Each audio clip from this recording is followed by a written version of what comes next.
Yo, on this episode, we have Ohio State's finest, Robert Landers. BB. BB.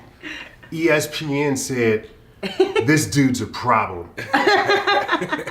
And we've gotten lucky enough to sit back and chit chat with him and see what he feels about Ohio State and how he's out here handling business on that line. Yes, sir. Robert Landers, ladies and gentlemen, how are you doing today? I'm good, man. Blessed. I woke up this morning, so we good. Very nice. Yes, sir. You eating anybody's lunch out here, killing these dudes? I'm trying to be a civilized person today. Okay. Taking it one step at a time. I'm being a little civilized. We caught him on a good day. So tell us, man, how is everything going? Man, it's going good, honestly. Just kind of, taking everything day by day. We just finished up winter workouts and, getting ready for the transition into spring ball. So, these past 2 days going into the week, it's been a lot of, installation things. Just trying to get a feel for like the new staff, the new defense that we're kind of putting in, and trying to get back into the swing of football. So we have a first official practice tomorrow, and kind of see how things go from there. Just kind of knock the rust off and kind of gauge where some of the guys are, and what we need to work on this offseason going into the summer.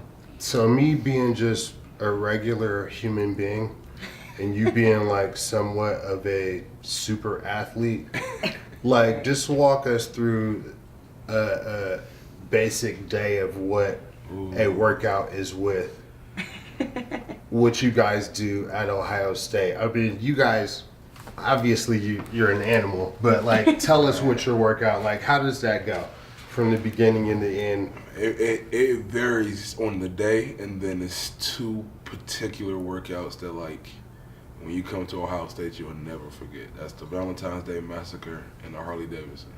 Wow. So I'll talk. They got a name for it? Like, yeah. Jeez.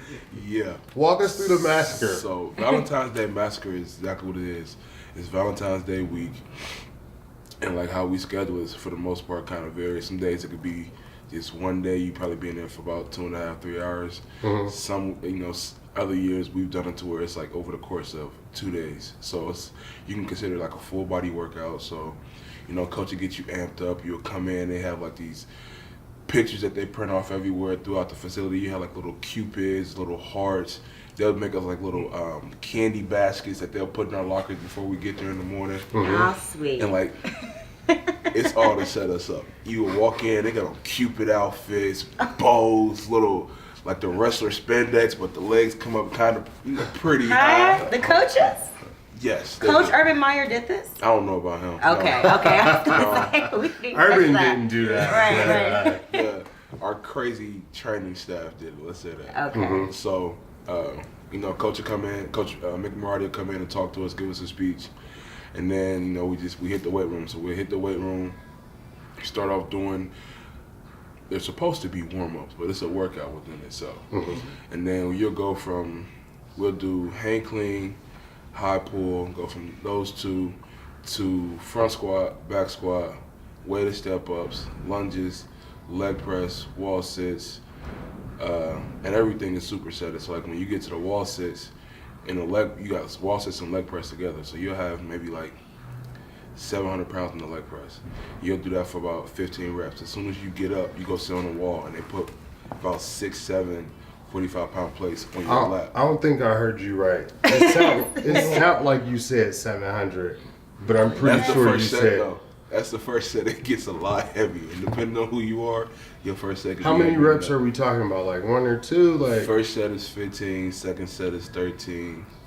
Third set is 10, 8, and then if you're a young guy who has to develop, your last set it'll probably be about 350, but it's as many as you can do.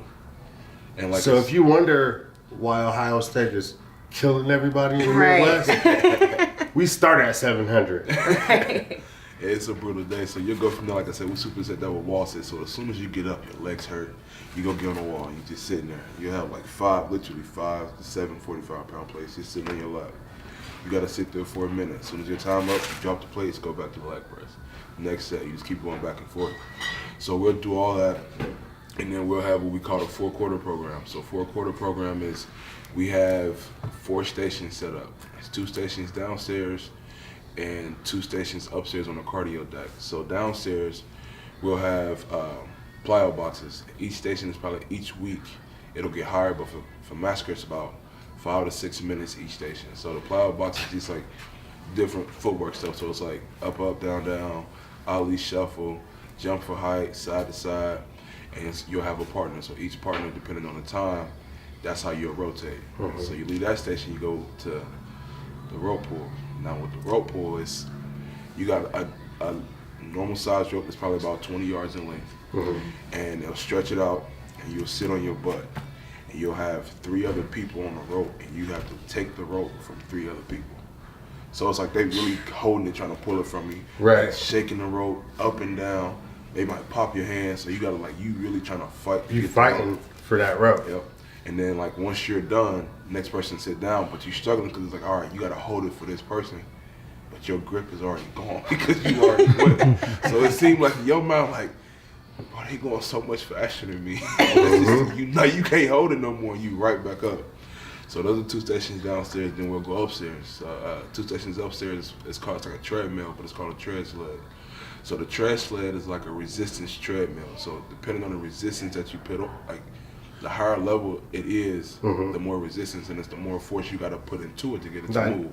you a big boy. Like, what kind of resistance are we talking about? Like 50 pounds, 100 pounds, 400 pounds? The first set is 70 pounds of resistance, and you do 2 sets of 7 seconds as hard as you can, and then each set goes up 10 pounds. So you don't really know how many sets you would do within that 5 minutes. So it could vary. It could be you get a couple sets in, you can get up to 10 sets. It just depends on how quick everything is moving. So you got that one, and then the last station for the 4 quarters, that'll vary sometimes as well. This past one we did the Versa Climber, and with the Versa Climber we have 3 Versa Climbers, but with each one there's 3 connected to it, so it's a total of 9. So you'll get on there, and like we're kind of split into 2 groups. So with the 3-on-1 group, y'all trying to get as many as y'all can. You going for 30 seconds to get as many as you can to compete with the other group. The other group win, you got up downs, and it's pretty much by the time you're done with up downs, you right back up again, and you still got to beat the other group again. Right. Wow. So it's the trick to it is win on the first one and you'll be all right. So we'll do all that, and then we'll finish with the team up north. So the rivalry is a big deal around the Woody. So every Thursday we do team up north at the end of an upper body workout. They also implemented it for the Valentine's Day workout. Now, and if you walk into the facility, there's a total of like 5 countdown clocks. Each countdown clock tells you how many days, minutes, hours, minutes, and seconds until we play Team Up North again. And after we play them, it starts all the way back over. But what we'll do is, with Team Up North, we'll do some type of ab, push-up, or some type of bicep curl for every day until we play them. Wow. So just recently we had it's like 280 something reps, and it's days where it's like, okay, That's it? yeah, that's it, right? But like it makes it so much harder because it's like, okay, say we're all the 3 of us are doing the Team Up North workout, and say we have to do a sit-up, and if my hands come off my head just a little bit while I'm sitting up, we gotta start over. Everybody has to Really? start over. You get up to 100, you go right back down to 0. So it puts the emphasis on, number 1, the rivalry, but number 2, attention to detail when you're hurting, when you're tired, when you're struggling, when you get in the 4th quarter. So once we do every day, then at the end we do 15 push-ups for 15 games that we're gonna play during the season.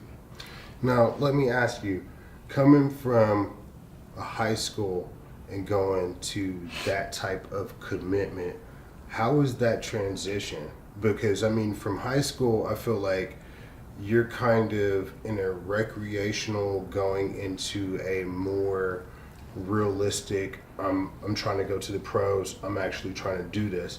How was that transition going from recreational to collegiate ball and going to that type of intensity? The transition coming from high school to this type of program is probably the hardest thing you will do. Just for the simple fact of, coming out of high school, every kid says, you know, they like to work. They like to work. Right. They love football.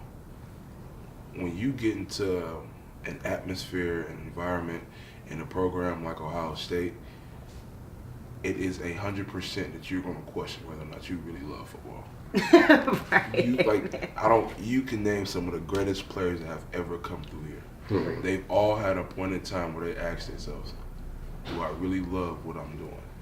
Am I able to do this at this level? Mhm. And it's one of those things where your love and your passion for what you do is really tested. And it's like, if you don't have a why for the reason that you do it and you get up every morning and grind, Mhm. you won't make it. And like I said, that's the hardest thing too, because you're young, you're immature, you know, you're ignorant to the extent of you just don't know. You know what I mean? Like, Mhm. you don't know the extensive of commitment that you have to put into not only school but the sport. And you know, it's a huge adjustment. It's a lot of growing up that you got to do. Mhm. So, and then to the competition level, because at that point when you first get there, you know, you're not the cream of the crop. You know, you're the crusty at the bottom of the barrel now. So Mhm. you got to work your way up. You're going from, you know, being a 5-star recruit, these accolades, that accolade, state champ, da da da da. But when you get here, all that goes in the trash, man. It's like, You got to start all over. it is. Like, you got walk-ons that are kids who could have played at any other school. Mhm. They just chose to come and play for us. You got walk-ons that, you know, maybe had an issue where recruiting didn't go the way that they wanted. They're playing for us. It's times where if you don't come to practice and you don't come and compete every day, you will get embarrassed. And a lot of kids coming in cannot handle that because they're not used to it. So everything, like, all the way around is just a huge adjustment. And it's probably the most difficult thing that you will do. But once you know, you get through that, what we call especially freshman wall, when it's all said and done, you'll look back and appreciate all of it. I know I do. What does that mean exactly, freshman wall? It's that level of coming in as a freshman, you do not know what you don't know.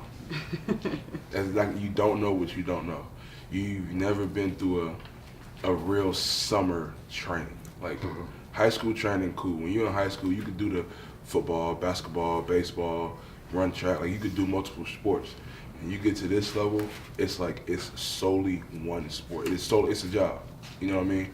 And when you come in so naive and so ignorant to what you're really getting into, it's just hard. You know, you got the aspects of, number one, you're away from home, you're on your own. You know, you waking up at 6 o'clock in the morning every day, 5 o'clock in the morning every day, and you're going from 5 to probably 10 o'clock every day. It's the aspect of, now you are, in our reality, in that moment of time, you're not that good. So you feel like, okay, what do I have to do to get better? And it's like, when you come out of high school and you're not tested to that extent, which none of them really are, you can't, because it's different. You know, you 17, 18, playing against 22, 21-year-old men who have been in this game a long time and who are developed mentally, physically, and emotionally. And, you know, you're just now starting. And then the biggest freshman wall is camp. Fall camp is the roughest phase. Freshman year? Yes, is the roughest phase you will ever go through. Fall camp, no matter how long you're there, is always gonna suck. It's always it's gonna hurt. It's gonna drag. It's. I know that, it's and a I didn't grind. even play sports. Man, it's a grind. But when you a freshman, because that's when you get your real eye opener. You know, coming in as a freshman, you got these ambitions of, I'm gonna play. Mhm. Right. And I want to. Period. In my situation, coming in, I had that mindset. But also coming in, I had to go up against Pat Elfon, Billy Price, and Taylor Decker every day. And that was the first time that it was one of them things where I've never been put on my back. Mhm. I got put on my back over and over and over and over again. And you get to the point, it's like, I can't play here. You can't. You just like, I'm not built for this. I'm not Ohio State material. I'm not D1 material. Like, I don't know if I have the capability to compete at the level that I want to compete. And then you get to questioning yourself, like, am I as good as I think I am? And I'm going to tell you the answer is no, you're not. But So that's the when hard did you reality. finally, like, when did you have that thought, like, you know, you get knocked on your ass so many times. Right. At some point, you start to overcome that and you start feeling like, all right, this is nothing. and then you start bouncing back, and then eventually, like, you're not the kid getting knocked on their ass anymore. You're the dude. You know, when did you make that transition? Like, I made that transition 2 days before the last day of camp my freshman year. And it was one of them things where I had to really check myself. Like I had a soul searching moment where it was like I had to look back and remind myself on, number one, why I came to Ohio State, why I've worked as hard as I've worked to get to where I'm at. And I had to come to the realization of, I've always told myself that if I don't get it, ain't nobody gonna give it to me, period. If I don't get it, nobody's gonna give it to my mom or my brothers, period. So it was one of them things, it was just like, I done been through worse than this. I'm just stuck in this moment. And I had to learn how to suck it up, put my pride to the side, and look at the bigger picture. I had to humble myself even more and say, you know what, let's see what we can do. Let's grind. Let's focus on football. Let's try to have fun. And you know what? You can get knocked down 100 times, get your ass back up. That's it, that's all. Right. So, because if I go back home, I ain't going to my mom's house.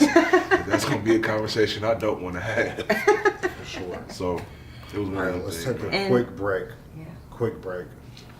All right, so we're back from the break, and again, we've been lucky enough to sit here with the cream of the crop, me, and then we've got these guys over here too. But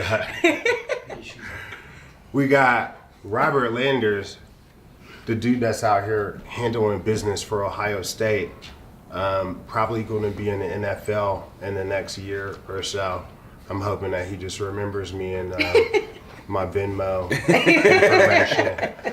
But we've been lucky enough to sit here and talk to him about some real stuff about his transition from high school to collegiate ball and just how the entire process has been. And he's just been really open and cool with talking to us. So for this next session, we've got Brianna McNary. She's all technical and shit. We're going to let her speak to him and just see what we've got to talk about up next on the podcast. So, Robert, this is not the first time that we've talked. Yes, ma'am. Last time we talked, maybe the first time, you were getting your black stripes removed from your helmet Yep, because my you freshman were year. your freshman year, Yep. right? So now you're a senior. long time ago. I know, right? You're a senior. What does that mean, the stripes? What is that all about? Okay, so like the black stripe system is where another one of those things that ties into when you come in as a freshman, you get labeled. So when you're a freshman, every freshman has a black stripe on their helmet. So you know we have the scarlet and gray stripes to go down the gray helmet, Right. where they put a black piece of electric tape down your helmet, and you have to work and earn your way into getting the stripe off. When you get the stripe off, you are officially a part of the Buckeye family, the Buckeye culture. You know what I mean? And that goes back to when I told you, like, I didn't really get to my moment where I came out of, that phase of struggling my freshman year until 2 days before camp ended. I got my stripe off. So the day that I kind of, buckled down and, kind of had my soul searching moment, that next day I had a good practice, good scrimmage, I got my stripe off. Mm-hmm. So, the Black Stripe program is one of them things, everything at Ohio State is earned, from, playing time to a pair of socks. Like, if you're not putting in the work and you're not grinding, you're not, contributing to the team, whether it's you actually playing or in practice or in the weight room, then, it's hard to get a pair of Nike socks so you can dry your feet off. You know what I mean? So, everything is earned. That's one thing Coach Myers brought to, Ohio State and tradition. That you don't get nothing for free. Right. And you get checked out the door, right? You All get- egos get checked out the door. And Yes. so, right now, Ohio State they were blessed with Coach Urban Meyer. We know that he's no longer the head coach Right. and everything. But a key component to his coaching style is recruiting, right? So as far as the recruiting goes, right now, that's going on. Spring game, Mhm. a lot of the new recruits will be there. Yep. And so some of the recruits can you just go through the recruiting process and what your recruiting process was like and what makes it so unique? Why should these new recruits come and really commit to Ohio State? The recruiting process, it really just varies person to person. You know, you get a lot of guys who are, you know, 5-star, you know, recruits from the time that they're freshmen all the way through their senior year, and Right. you know, they have that big time exposure from, you know, day one. And you got guys like me where I was a 2 to 3-star most of my high school career. It's just, you know, I wasn't able to really get the exposure that I needed. You know, couldn't really go to camps because I couldn't afford them. My mom was working so much, so I didn't really want to bother her with trying to take me to camp. So it was one of the things where, like, I had to try to get it the best way that I could. So the recruiting process, you know, how that goes, like I said, it varies person to person. It varies depending on, you know, the needs and the interest of, you know, the university. So for my recruiting process personally, my process started very late. I played varsity all 4 years that I was in high school, but my issue was for my position, I'm actually short.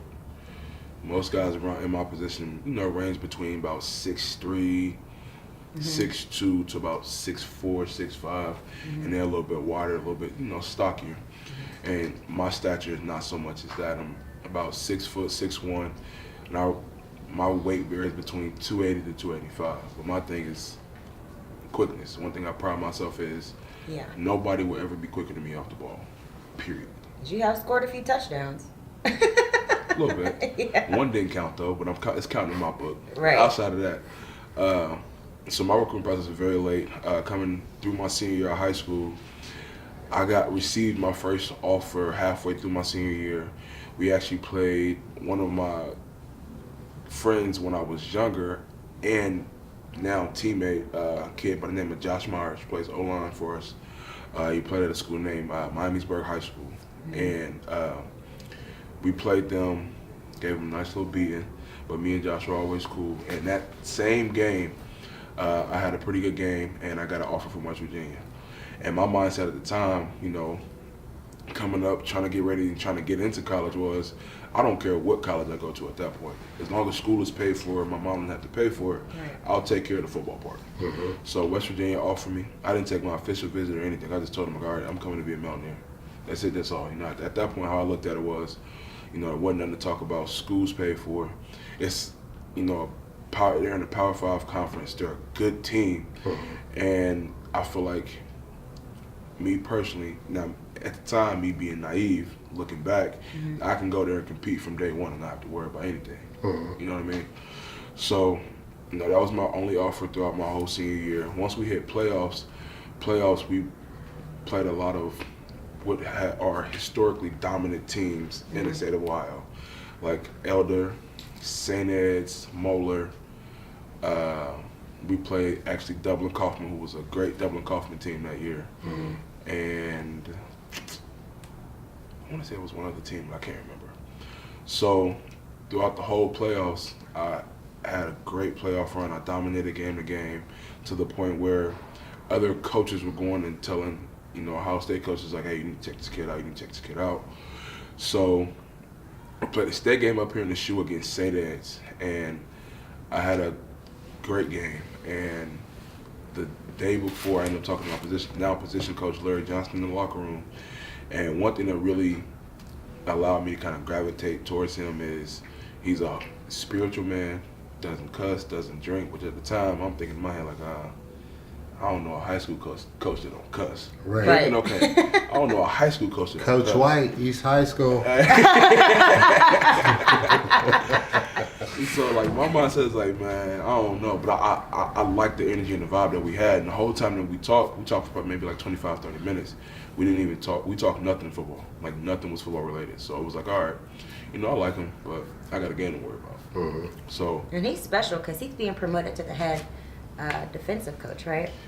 he is very special. He's one of those guys. It's like you'll run through a wall for him. But like on the flip side, it's like, all right, when he's mad at you, he hits you with the, I'm not mad, I'm just disappointed. And that's what I'm telling him, like, dude, Yeah. I'd rather you just cuss me I out. feel like that's what a grandpa did. Right? Look, son, I'm not mad. He's I'm very old disappointed. school. Yeah, he's very, Very old old school, right. But like, it's one of them things. It's like when he's mad at you, everybody's mad at you because it's like, damn, like you let him down. It's like, bro, this cuss me out and let me go on my day. Like I'll be all right, man. Like, it won't be as bad. So, but so I played the state game. I had a good game. That following week, Ohio State came in. It was Coach Luke Fickell and Take your time. Take your time. I'm looking at his little fat butt right now. Tim Hinton.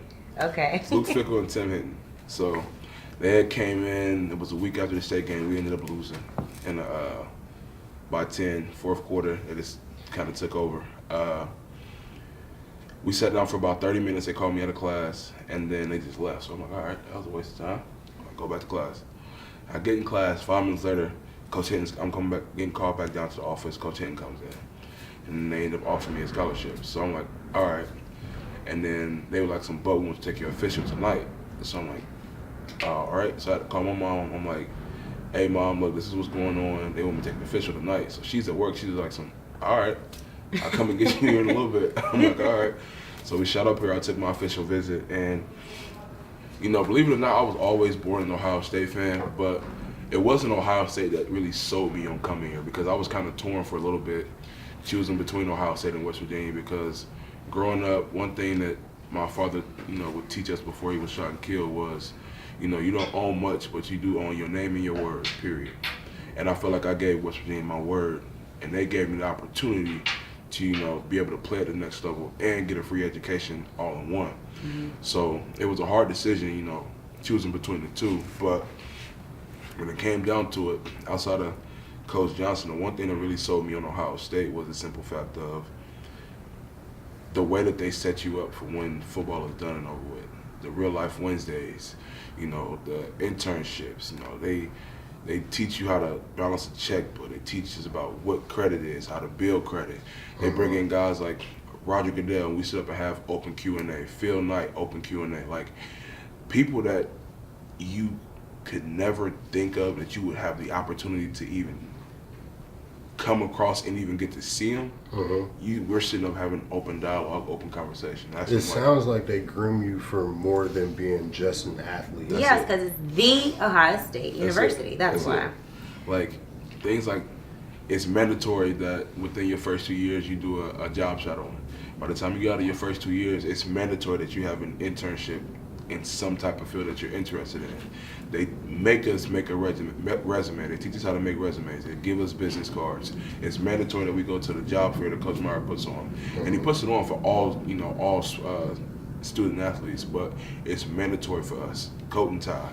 You know, you gotta look good, present yourself, and exchange business cards when you go to the job fair. So networking skills. Networking. And they make sure that you follow up on every business card that you receive.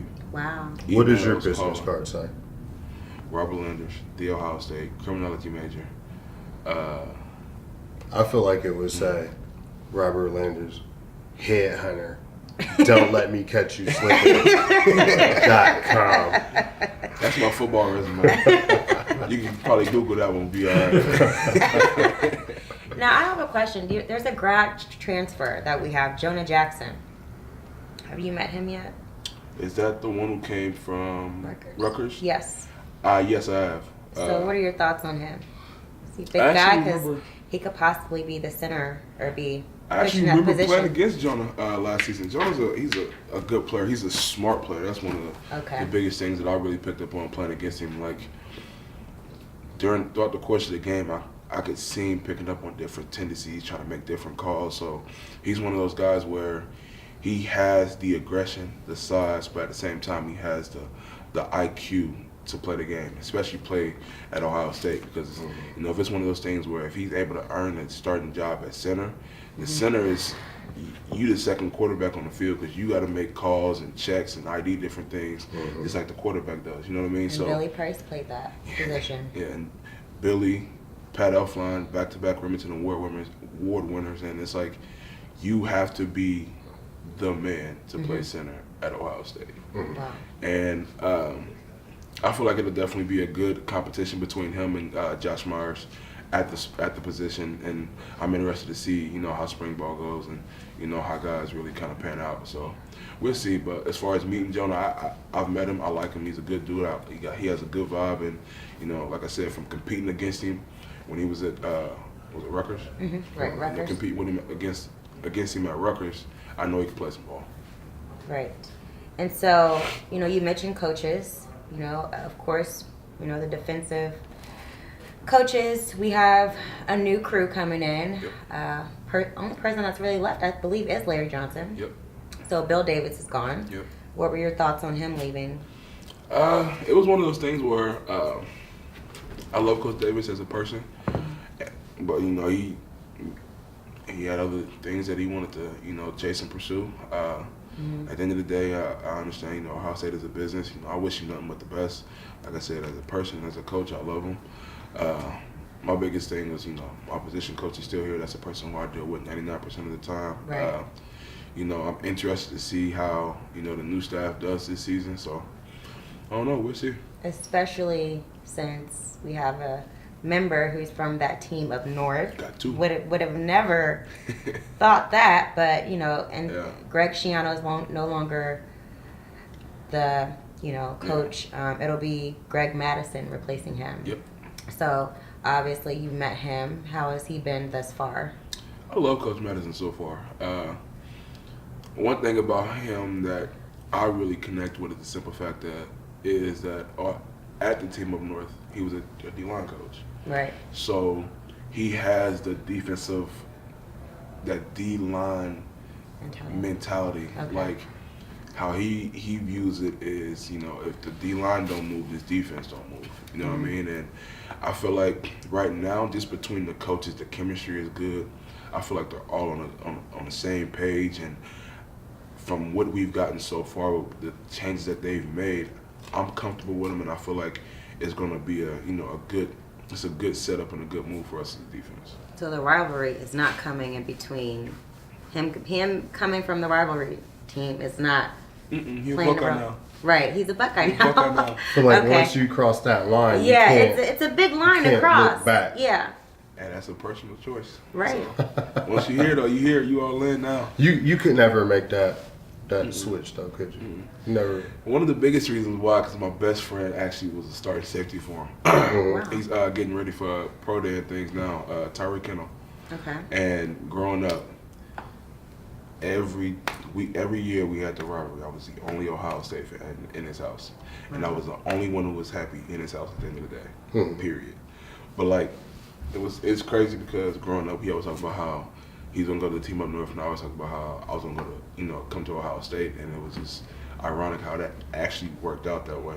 And we played against each other the past 3 years, so it's been a fun experience. But going to the team up north could never happen. And I got a lot of family that would kill me. Right. right. Kill me. It Especially just my doesn't uncle. seem right. I couldn't do it. I don't think I look good in blue and yellow either. The colors, Yeah, it's not right? my It may colors. be the colors. I'm not my colors at all. Now, what about Tyreek Smith? That's another new Young recruit. boy. No, Tarek's already here. Tarek played last season. Oh, okay, that's right. He So was a he, freshman last season. so he's young, Mhm. just like Chase Young. Yep. He's dropped some young players. You're a senior. This is your time to really step up and be a leader. Captain. And what are some things that you're gonna do differently this season? Taking them up under your wing. I know that you already have, but you have. Honestly, I don't see myself doing much different this season, just because my emphasis has always been, for the most part, being a leader and trying to be a mentor and help guide the younger guys the best that I can, because at some point in time they are going to be that old head in the room who's got to guide a younger guy. Right. So my biggest thing, honestly, is just trying to give them as much knowledge as I possibly can, as far as on the mental side, the leadership side, the big brother side, the guidance aspect of things, and then just trying to show through my actions of how to be a leader on the field. You know what I mean? And like days where practice might be down, guys might be tired, body hurt, body aching, but you got to find a way to just bring the tempo of the practice up, make everything upbeat, make it fun again. So it's really just kind of, for me, just you know, kind of prep them guys and, you know, give them the template of how things work, how things should work, you know, once I'm gone.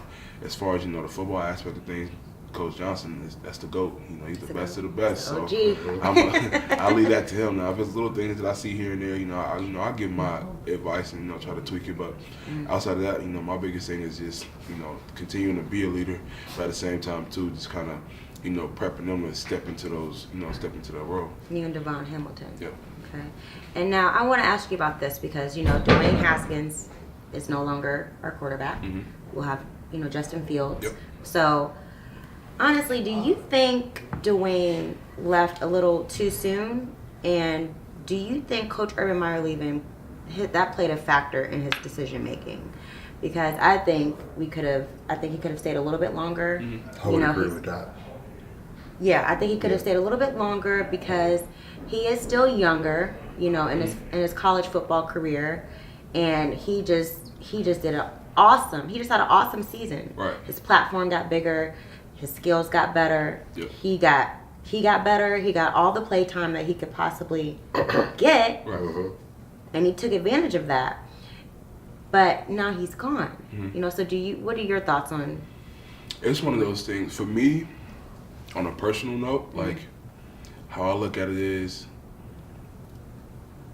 in the big scheme of things, I'll say for us as a stepping stone to get to Where you want to be? the primary, the primary goal, our primary vision, the thing that we work so hard for. And, we could go back and forth, he should have stayed, should have went. Right. And it's going to be great arguments, on both sides.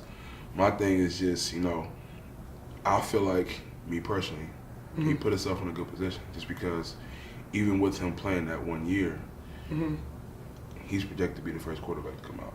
Mm-hmm. You know what I mean? Like, Right. out of all the quarterbacks that are coming out this season, he's projected to be the first quarterback He's up top. to get Right. picked up.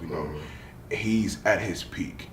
And one thing about playing college ball, and it's a double-edged sword to an extent when you're making this argument of you want to finish school and get your degree because you don't know when the game is going to end. Exactly. But Or in the injury. In the same token, too, coming back in his position, you do put yourself at a higher risk of getting hurt. Okay. Right. Not having the opportunity. Because to you get got to the that next X level. on your shoulders. Yeah. When you're carrying teams like Period. how Haskin has, Yeah. he's put kind of like an X on his back. Yeah. People are looking for him. And that's exactly how, that's how it is. We already have this big target because we're the Ohio State. Mm-hmm. Right. Now, Dwayne has made a name for himself. Now that's the Ohio State, and their quarterback is Dwayne Haskins, period. Right. And, his accolades and achievements that he received here within 1 year shows that the boy can play some ball. Amazing. Yes. Now, can I ask a question? This is slightly off topic, but it kind of makes me, I just have to ask this question. What's up? With guys like you, with guys like Dwayne Haskin, you guys are going out there playing a grown man's sport, but not getting a grown man's paycheck. How do you feel about that? I mean, because getting an education is amazing, especially from a school like Ohio State. But you're going out there sacrificing your body just like those guys do on Sunday. Right. You're going out there putting it all on the line. How do you feel about not being paid for that? Personally, I feel like we should get paid because looking at the extensive hours that we got to put in day to day, it's one of those things where we train through the summer. You don't go home for summer break. You train through the summer. Right. To go into fall camp, go from fall camp to go into season. Go from the season, go to winter workouts. Go from winter workouts to spring ball. Go from spring ball back into the summer. And like I said, me personally, I feel like we should get paid. It's because the amount of time, effort, energy that we have to put in, not only to the sport, but upholding our academics as well. Right. Which is a full-time job on top of a full-time job. My point exactly, and that's just what it is. It's like we're taking 16, 17, 15 hours just like a normal student would. The only difference is we got football on top of it. Right. You waking up at 5 o'clock, 5 o'clock in the morning to go weight train, rehab, watch film, go to class, get out of class, go to practice. You at the facility between practice and film from 2 to 8, 2 to 7. To get out of that, maybe have study table from about 7 to 8 or 8 to 9. And then if you still have more work that you need to get done, you could be up to 12 o'clock to wake back up the next day to do the cycle all over again, year round. You know what I mean? So from my point of view, player point of view, we should get paid. But what comes with that on the flip side is if we get paid, we're employees. Since we're employees, at this point now, you can get cut. So then it comes to the factor comes in of kids who, just can't make it, gotta go. Right. You know what I mean? And that's when it's gonna get, that's where it gets iffy. That's where it gets hard because the selfish me, the me that's playing, starting, performing every Saturday, yes. But then on the flip side, you gotta look at the young guys that's not playing, not producing. Scout team, some of them are struggling on scout team because they just young, naive, and still trying to, figure it out. Right. When you're not getting paid, you got that time to figure it out. If you're getting paid, you got to figure it out right now. You don't got no choice. Right. You know what I mean? So it's a flip side to both of them, and it just all depends on the perspective. And like, if you'd asked me that question about a year and a half, 2 years ago, I would have been one-sided. Yeah. But you're a senior now. looking at the bigger picture now, it's like it's kind of hard. You know what I Right. mean? So.